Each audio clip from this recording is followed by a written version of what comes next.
Senator van Turnhout. Yeah. Minister, you're very warmly welcome to the House.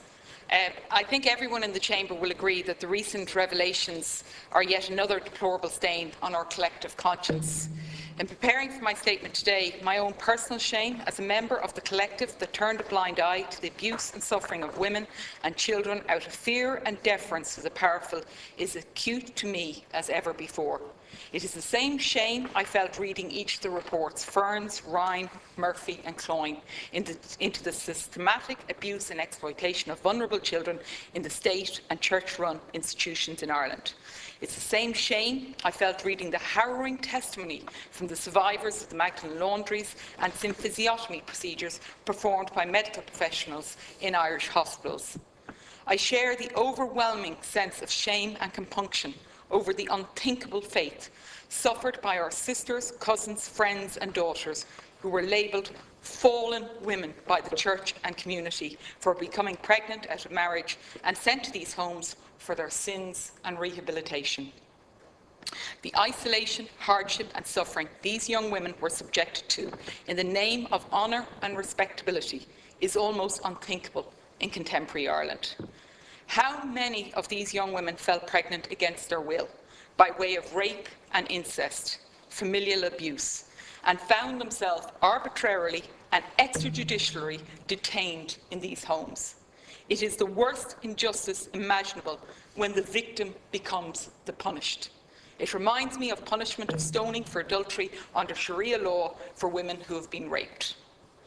Minister, due to the limitation of time, I'll keep my main observation to one aspect of adoption, and this pertains to issues on the legality of adoptions prior to the Adoption Act 1952. If we look at the National Adoption Contact Preference Register and the fact that it actually only contains a small number of total adoptions, we know that in 2011 the Adoption Authority did an audit of these records, and this audit threw up 50 cases of illegal adoptions. We know that the HSE, Child and Family Agency, holds the vast majority of adoption records. And we know, therefore, that we have only seen the tip of the iceberg of what is illegal adoptions.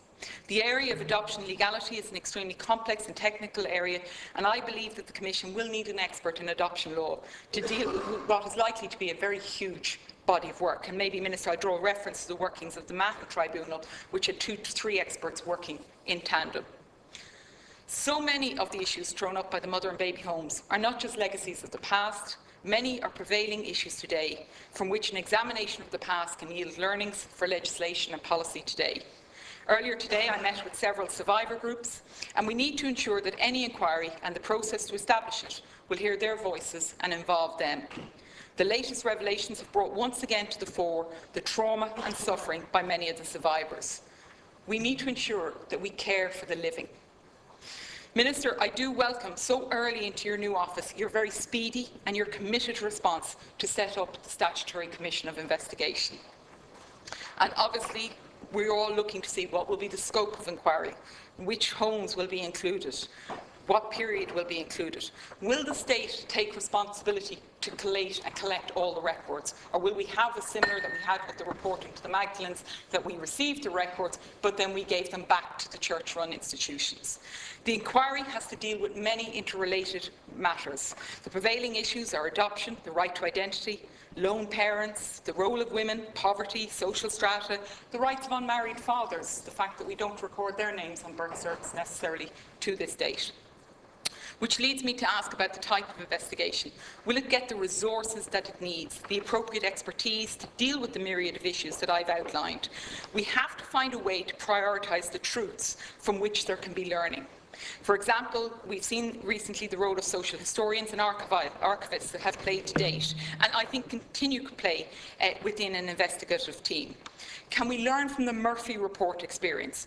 Should the inquiry find a way to do its work by sampling to find the appropriate balance between truth, expediency, bearing witness, establishing and identifying causal and contributing factors, and thereby maximising our scope to learn the lessons? And finally, Minister, lest we forget, each and every one of these children had a name, and in ensuring that they get the memorial they deserve, their names must be listed in their honour. These are, and they are, the children that we promised at the formation of this state to cherish equally. Thank you.